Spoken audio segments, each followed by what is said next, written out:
Okay, let's try this again. My connection. So again, I hope everybody had a great week. Hope everybody's having a great day. Hopefully you have a great day tomorrow, or technically today. I don't know if you guys have been. Hi, Sweet Haley. I don't know if you guys have been paying attention. Okay, let's try this now. I don't know if you guys have been paying attention to the posts, but I've been pointing out a lot of betrayal. And this is what this teaching is going to be about. Betrayal. Dun dun dun. So, to start out with betrayal, I want to start with the definition of betrayal. And looking up online, Google, hey Timur, the definition of betrayal is when somebody comes against you and exposes you to like an enemy, or to like an enemy, or like an opposite country, you know. But what makes sense, what everybody can agree on, is that to get betrayed, you had to be friends first. You had to be an ally for someone to come against you to somebody else. So I want to keep that in mind. And what I'm going to be reading out mostly is John, the book of John. I'm going to be talking a lot about, well, actually everything is about Jesus and how he got betrayed by Judas, Peter, basically everybody around him. They all betrayed him to the very end. And that's what I want to talk about. So I want to start out with John chapter 13, because like I said, people, to get betrayed, you had to be on good terms. You had to be allies. You had to be friends. And John chapter 13 is when Jesus washes the disciples' feet. So here he is, Jesus is washing the disciples' feet, and he gets to Peter, and he's like, Peter is asking him, is like, Lord, are you washing my feet? And Jesus says, what I am doing you do not understand now, but you will after this. And then Peter says, you shall never wash my feet. And then Jesus is like, if I do not wash you, then you have no part with me. And what people will get out of that is, out of this section, is like, oh, people can get humbleness out of it, humility, even to the lowest of people. Can I still get down on my knees and like serve one another? That's another thing, serving. And I really wanted to look at this in a different point of view. And what hit me, I paid attention to what Peter said, and he said, Lord, are you washing my feet? And then he says, Lord, you should never wash my feet. And so then I thought about it like this. If the tables were turned, if Peter was the master and Jesus was the servant, would Peter have washed Jesus' feet? Probably not, based off what he was saying. Because that would contradict exactly what he was saying. He condemned Jesus, like, oh, why you wash my feet? Why would he go do it himself if the tables were turned? And what I got out of that relating to betrayal is, a lot of times when people get betrayed, it's because they were doing something for somebody and they gave their all to somebody or something, and in return they get nothing. You know, it's like that saying, like, I did everything for you, but you couldn't do anything for me. Like, I laid down everything. I loved you. I sacrificed for you, but you couldn't do any of that for me. And that was just something that I really, I realized out of this context right here. I really realized that, man, if the tables were turned, Peter would not do what Jesus had done. And going on, after Jesus washes all the disciples' feet, then he goes down. The next section is Jesus identifies his betrayer, and everybody knows that it's Judas. Judas Iscariot is the one who betrays Jesus. But another thing that got me when I was reading this. Okay, by the way, I'm gonna go through like chapter 13. I'm gonna break down like some parts here and there. A couple chapters later on, I'm gonna break down a couple more parts, but I'm gonna tie it all together. Just hang on, okay? So here, next section, Jesus identifies his betrayer, and everybody knows, like I said, it's Judas. And so Jesus is like, okay, whoever I give this bread to is the person who come against me. This is the person that's betraying me. And another thing I kept in mind is, you know, when Jesus was washing the feet, he knew that Judas was going to betray him, but he washed his feet anyways. And that's something else to keep in mind. And going back to when Jesus calls out the betrayer, he's like, oh yes, one of you guys is going to betray me tonight. And then keep this in mind, all the disciples are like, oh, who is it, God? It can't be me. Who is it? And like, even some of the disciples were going up to like Jesus, like, who is it, Jesus? Who is it? And yeah, just keep that in mind. Keep that in mind that all these people are like, who could possibly do this to Jesus? And in Mark 14, because all the 4 Gospels have different ways of interpreting this. Going back to Mark 14, he says, all of you guys will betray me. And I never realized that. He says that, oh, let me go to it. It was so good when I read that. I was like, what? Let's see. Mark 14. Okay, here it is. Wait, nope. Yes.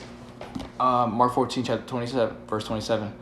Then Jesus said to you, all of you will be made to stumble because of me this night.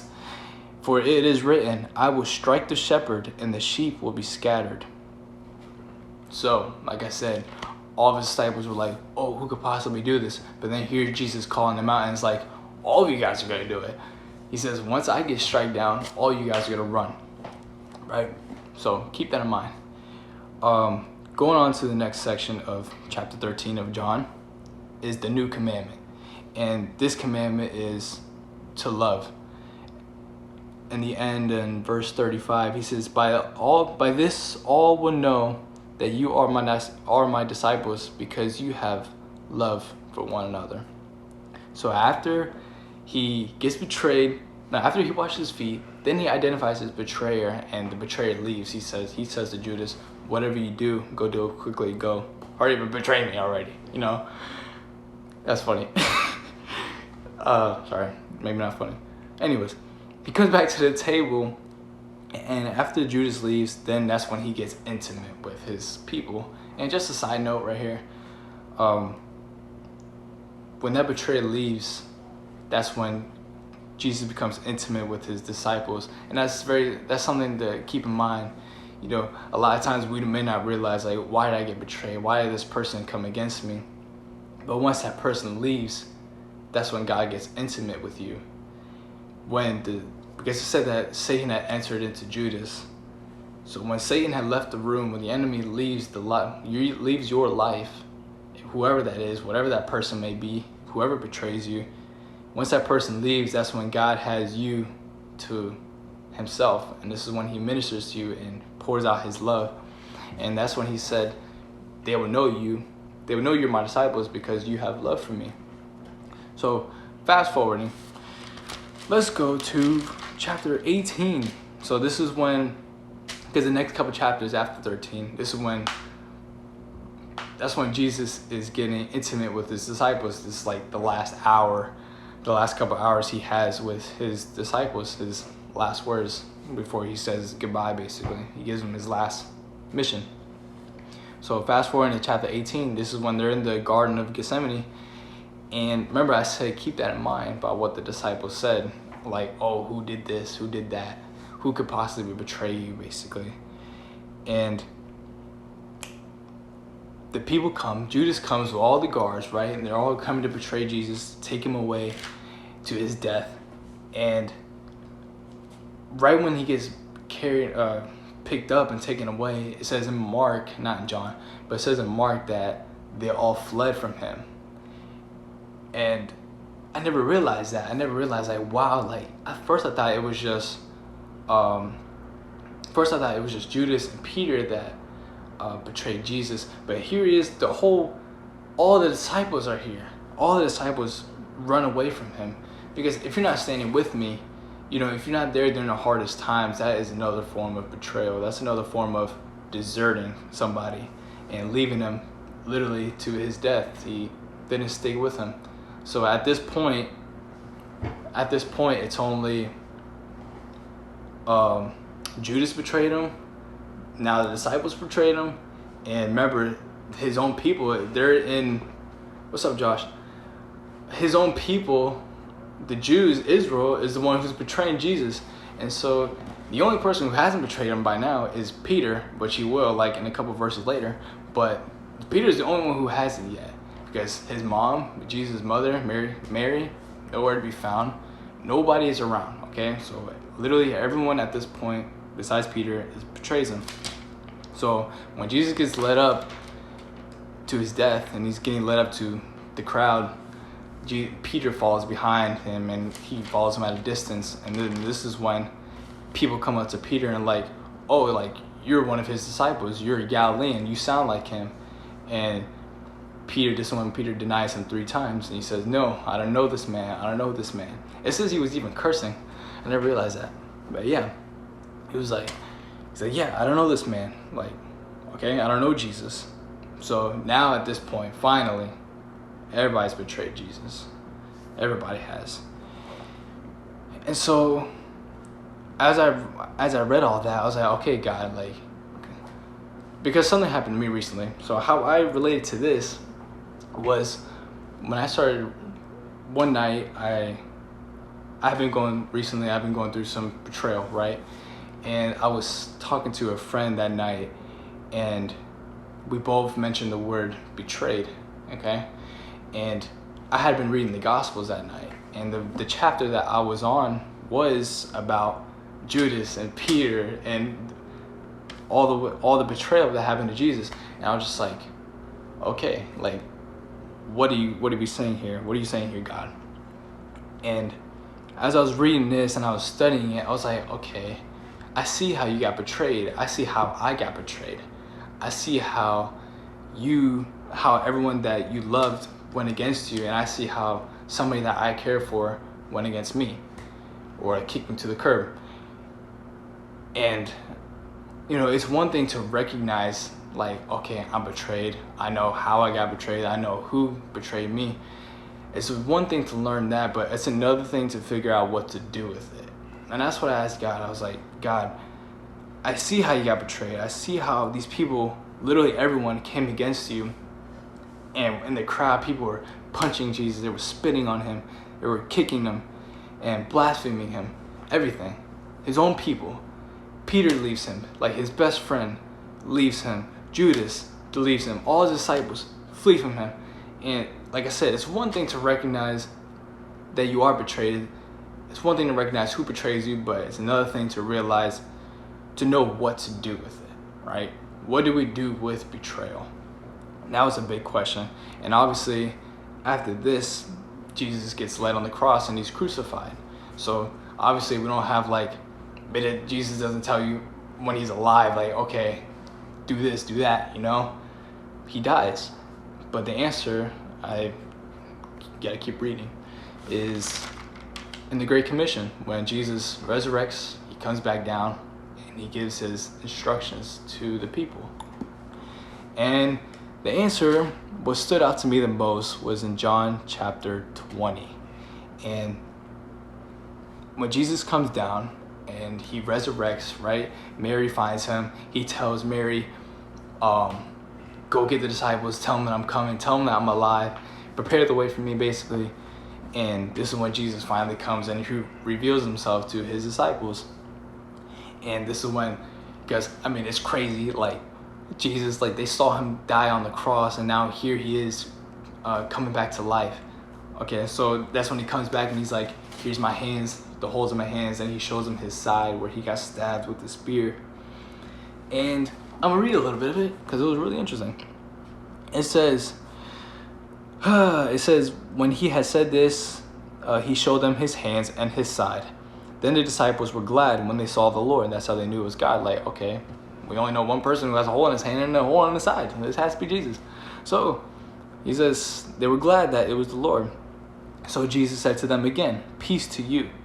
As the Father has sent me, I also send you. And when he had said this, he breathed on them, and he said to them, receive the Holy Spirit. Pay attention. If you forgive the sins of any, they are forgiven them. But if you retain the sins of any, they are retained. Whoa. So literally, as he comes back, first he's talking about, oh yeah, I'm breathing on you, receive the Holy Spirit, literally right after that, then he says to forgive. And that hit me. When I read that, I was like, oh my goodness. I was like, I gotta forgive, you know? That's the first step to get over betrayal. And that's what I realized, you know, Jesus could have came back like, you ran this way, you ran that way, you betrayed me for 30 pieces of silver. Actually, sorry, Judas is already dead on this point, by this point. But he's like, you betrayed me that way, you denied me 3 times, Mom, you weren't there for me, okay? And he could have started pointing fingers like crazy, you know? He could have done all of that. But Jesus, like, he doesn't do any of that. He doesn't call out anybody. The first thing he says is to forgive. And obviously, everybody knows he's talking about. He's talking to the disciples, the ones who sinned against him, the people who left him, the people who came against him. Here he is, Jesus, like, forgive. So, whoa, that hit me. First step to getting over betrayal is to forgive. So, and after that, after he calls them to forgive, this is when the Great Commission starts.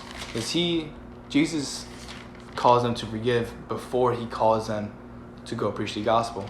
Because if anybody who doesn't know what the Great Commission is, the Great Commission is basically all Christianity has one mission, and that one mission is to go out, preach the gospel to the nations, save people, tell them about Jesus, tell them about salvation. That's what all denominations, that's our sole mission, right? So let's go to Mark. So it says, later he appeared to the 7 as they sat at the table, and he rebuked their unbelief and hardness of heart, because they did not believe those who had seen him after he had risen. And he said to them, go into the world and preach the gospel to every creature. He who believes and is baptized will be saved, but he who does not believe will be condemned. And these signs will follow those who believe. In my name they will cast out demons. They will speak with new tongues.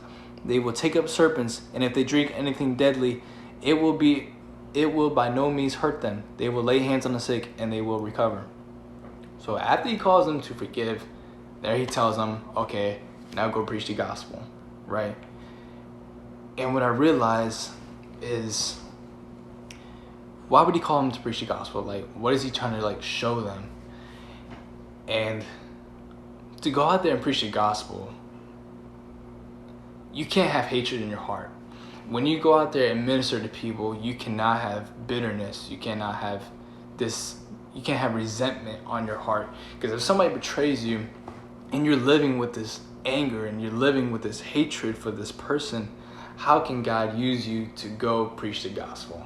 He can't until you learn how to forgive first. Then that's when God is able to send you out. And so that's why he calls everyone to forgive first, then go out. Because that's when God's able to use you. So, yeah. And then that's, like I said before, that the people will know them. The people will know that they are his disciples by the way they love one another. So keep that in mind.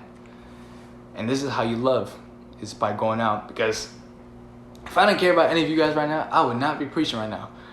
It's almost 1 o'clock in the morning. I would have been sleeping. I'm tired, okay? But I love you, so that's why I'm doing this. If I had hatred for you guys, if I had resentment towards you guys, I guarantee you I would not be up right now. I guarantee you, okay? So, but I don't. I love you. I care about you. And like I said, I have been going through betrayal myself, and I learned to forgive first. I learned when that hit me, like, I gotta learn how to forgive. And then he calls me to go preach the gospel. This is what I'm doing right now.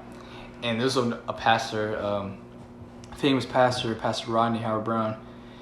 I was watching an old sermon of his, and he was like,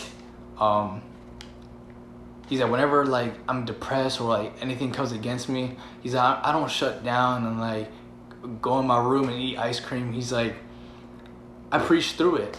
You know, I go out there and I win souls. That's how he gets through his depression. That's how he gets through things rising up against him. And that's exactly what I'm doing right now. So, first, forgive, right?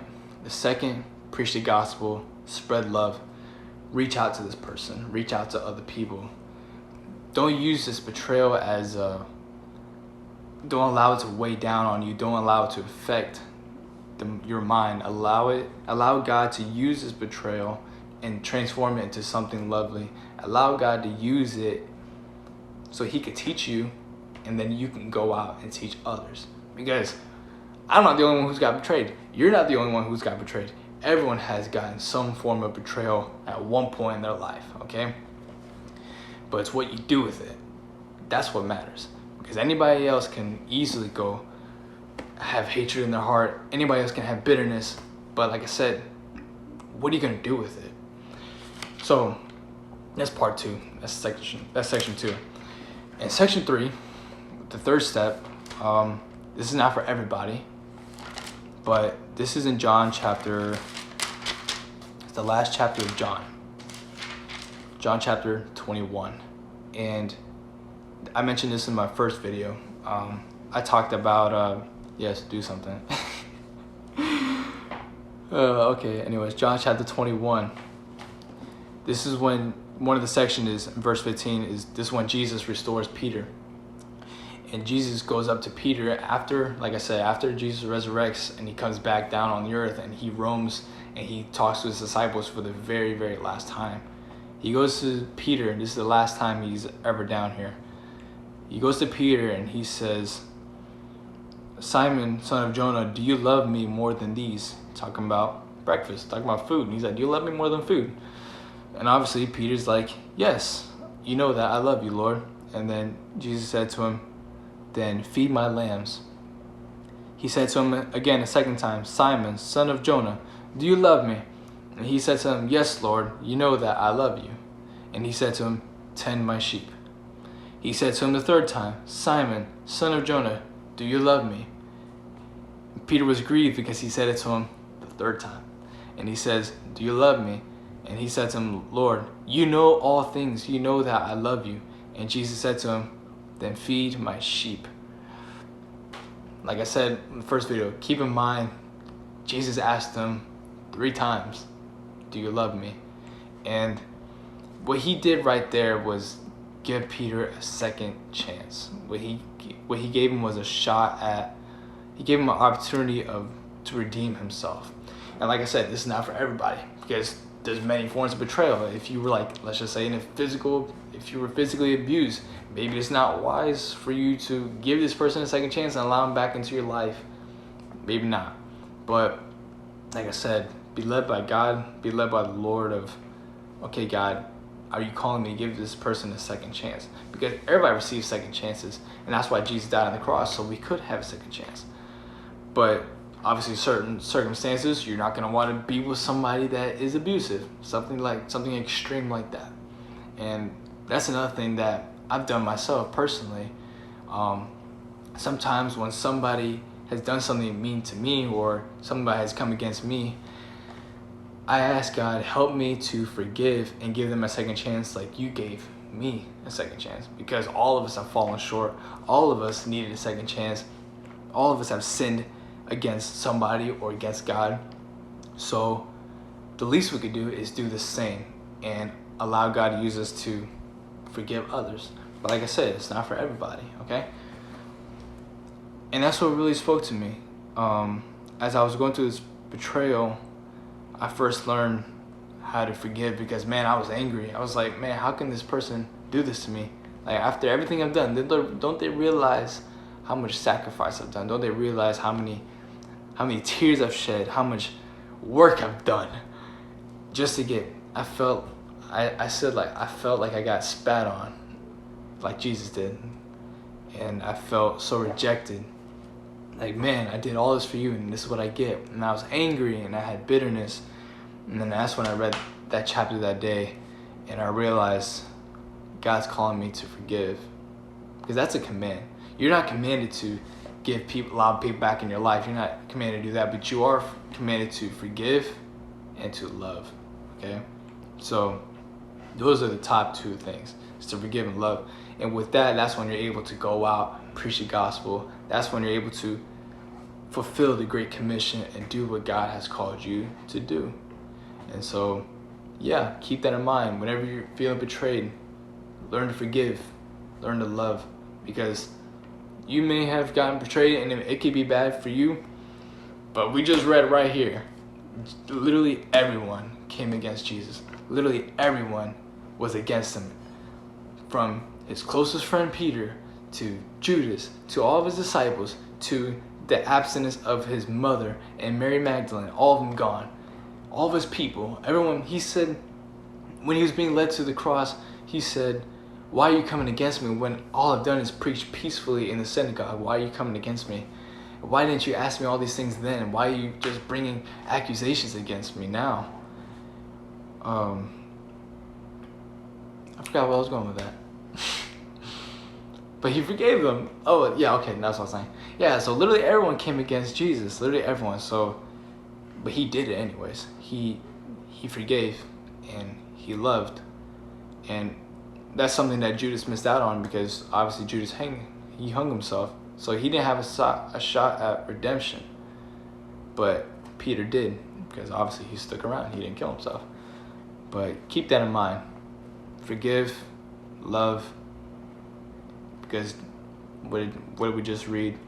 People will know you. People know that you are a disciple of Christ by the way you love one another. So that's what I got. When you're betrayed, love one another. Thank you guys. Good night.